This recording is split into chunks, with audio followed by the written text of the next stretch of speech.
Je t'emmène tester le métier de verrier au chalumeau chez Claudia et François. Verrier au chalumeau, c'est fabriquer des objets en verre au chalumeau.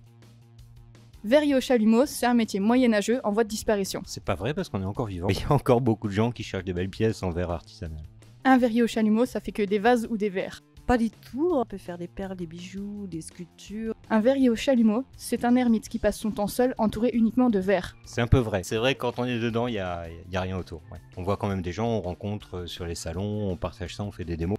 Verrier au chalumeau, c'est pas fait pour ceux qui ont des gros muscles. Pourquoi pas, tant qu'on est minutieux, ça pose aucun problème, mais par contre, effectivement, c'est pas non plus indispensable d'être musclé. Verrier au chalumeau, c'est créer uniquement de la décoration. Alors c'est faux, il y a plusieurs métiers, par exemple les restaurateurs en patrimoine, qui travaillent sur des vitraux, je pense au métier de verrier scientifique, qui fabriquent des pièces pour l'industrie pharmaceutique ou les laboratoires qui sont infaisables mécaniquement et qu'on est obligé de faire à la main.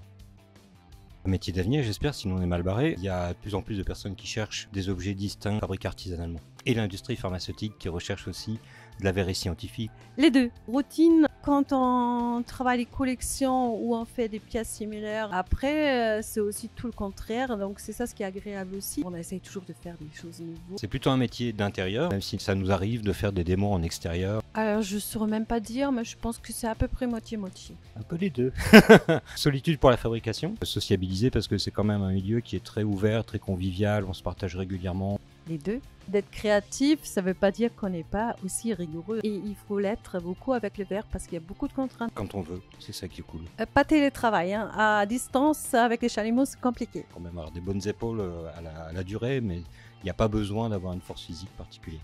Pour moi, personnellement, plus à l'international. Depuis que je commençais à enseigner le verre au chalumeau, j'ai beaucoup bougé. Ça peut être les deux. Comme Claudia, qui voyage beaucoup parce qu'il y a un peu partout des rencontres, des manifestations verriers. Je dirais pas qu'il n'y a pas de risque. Hein. Je pense qu'il n'y a aucun verrier qui ne s'est pas brûlé un jour ou l'autre. Alors, métier qui change, il y a tout le temps des techniques qu'on découvre, qu'on n'a jamais fini d'apprendre.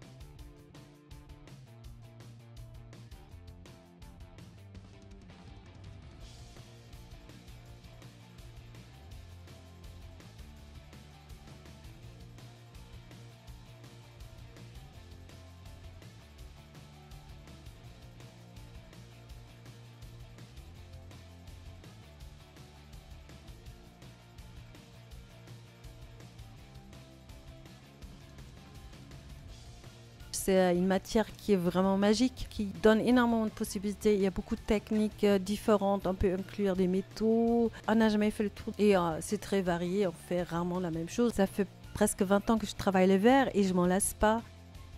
Je dirais qu'il y a un investissement de départ et puis un temps de formation. Au démarrage, être accompagné par quelqu'un, parce que si on apprend les mauvais gestes, voilà. Et puis après, c'est de l'entraînement, jusqu'à ce qu'on s'estime prêt à pouvoir vendre. Moi, personnellement, j'ai mis 1 an et demi à pouvoir être satisfait de ce que je faisais pour pouvoir me dire, ça y est, je peux le partager. Je pense qu'il faut une certaine patience parce qu'il faut beaucoup répéter, il faut une certaine motricité fine, il faut exécuter des gestes très précis. Puis surtout la créativité, l'imagination, la capacité de savoir créer son propre style, se distinguer des autres, ça c'est vraiment une étape qui est compliquée mais indispensable.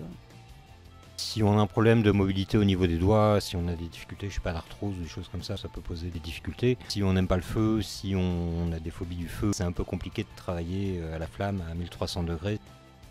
Pas commencer seul, être accompagné au démarrage pour avoir les bases, pas apprendre de mauvais gestes ou prendre de mauvaises habitudes et pas hésiter à faire 1 semaine ou 2 semaines de formation ou d'initiation avec un maître verrier qui a déjà plusieurs années de pratique. Moi j'aurais bien aimé que quelqu'un m'aurait expliqué comment préparer un salon. Je sais que mon premier salon, je suis arrivée, j'avais pas de lumière, j'avais rien. Il m'a fallu plusieurs années pour avoir vraiment une présentation qui tient la route.